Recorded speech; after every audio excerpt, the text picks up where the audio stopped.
Bisa perkenalan dulu Mas. Nama Amil, Amil bisa dipanggil Amil.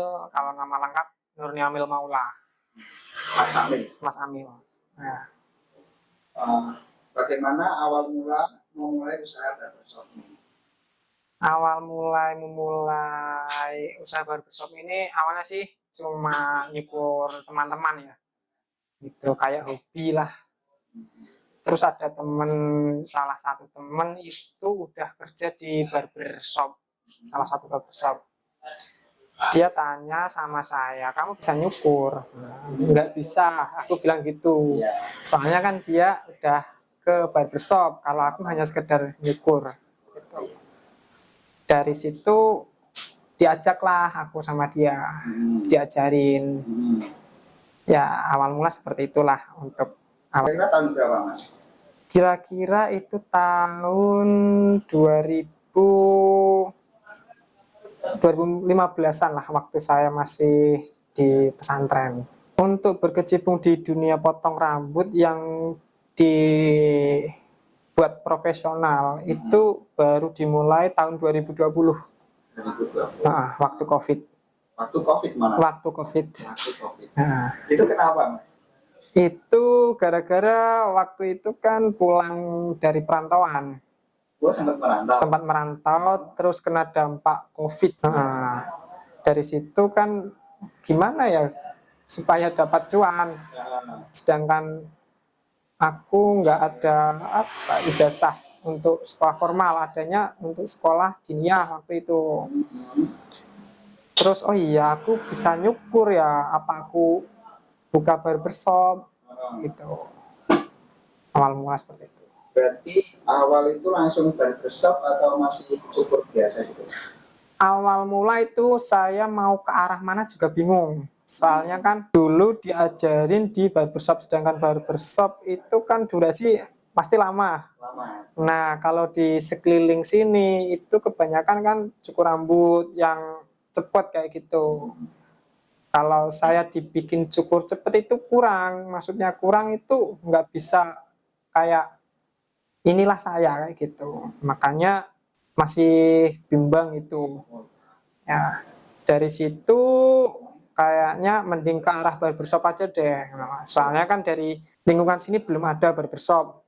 Jadi cari pasar sendirilah. Terus ide awal terbentuknya nama barber ini Mas?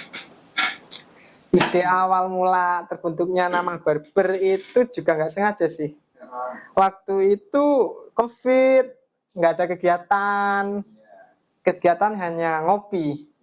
Ngopi. Mau ngopi kemana? Terserah, kui. Oh, Yuk. Nah, dari situ, mending dibikin kui. Kayak gitu aja ya. Kui barber kayak gitu. Nah, dari situ. berarti apa ya?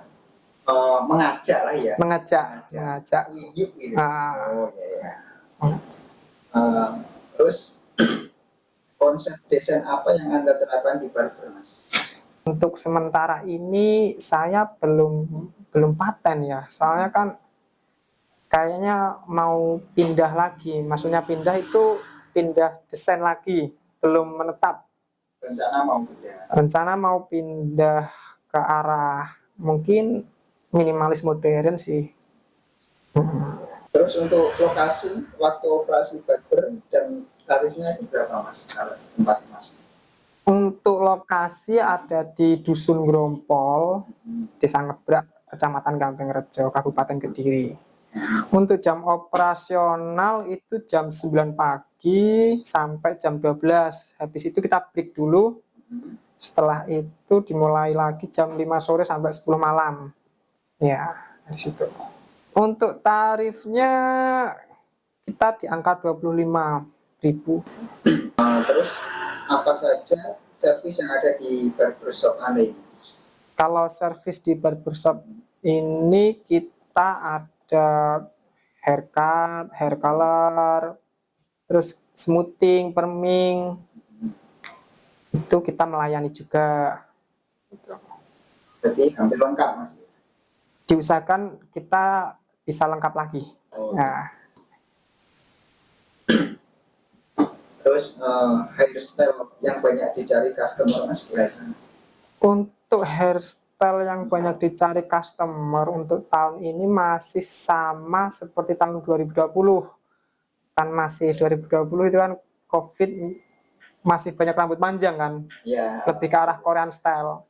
Dan style kayak tublok, koma hair itu masih Populer. populer di sini sampai sekarang. Ada kesulitan saat nyukur apa tidak mas kira-kira selama ini mas? Selama ini untuk kesulitan mencukur ada, cuma hanya di tipe rambut adalah kayak gitu, tipe-tipe rambut tertentu. Kalau untuk bentuk kepala mas? Kalau untuk bentuk kepala kita bisa menyesuaikan dengan cukurannya. Kalau untuk kepala yang banyak benjolan kayak gitu, jadi kita sarankan untuk cukur yang taper-taper saja. Terus pernah nggak mas waktu nyukur itu customer minta A tapi tiba-tiba cukuran jadi B?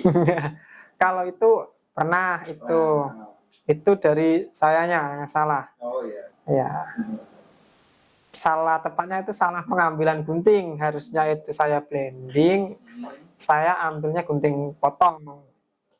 Jadi merubah model, itu kesalahan menurut saya itu yang besar lah itu.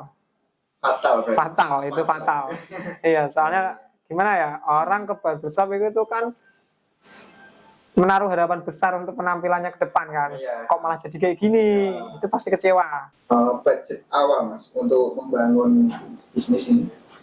Budget awal untuk membangun bisnis ini dulu itu saya hanya mempunyai clipper, sisir, sama kaca. Dulu itu budget cuma berapa ya, 2 juta kayaknya, 2 juta. 2 juta.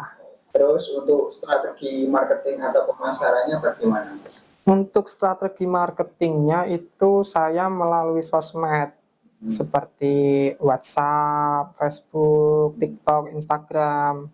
Kita mulai pemasaran dari situ. Ada mas?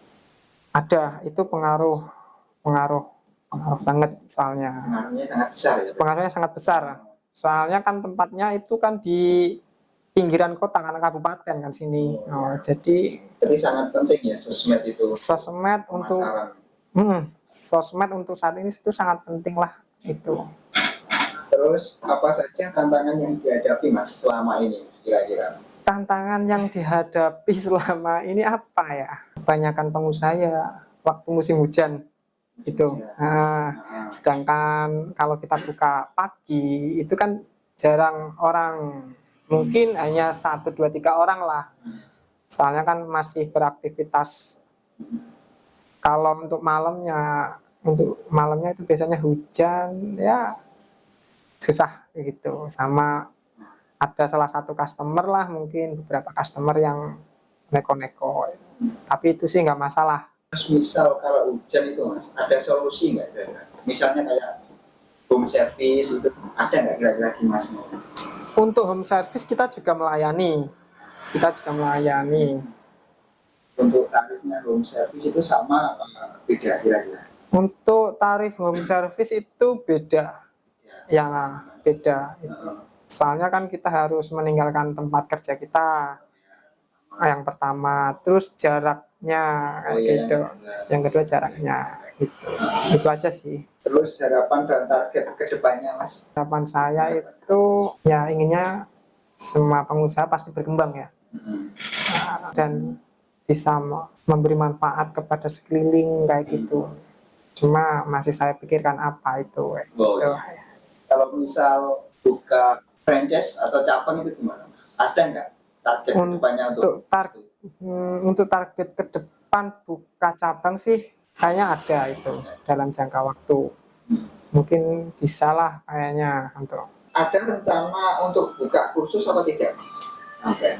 Untuk rencana buka kursus untuk saat ini itu udah berjalan mas, udah berjalan kursus sudah ada. Cuma kita hanya orang yang tanya saja, jadi kita belum mempublikasikan. Mungkin tahun depan itu udah kita publikasikan, seperti kita bikin pamflet, bikin brosur-brosur, seperti itu mungkin udah kita rencanakan lah. Tips untuk teman-teman yang ingin buka usaha cukur mas atau barbershop itu gimana mas? Kalau menurut sampean yang sudah agak lama di dunia cukur rambut ini.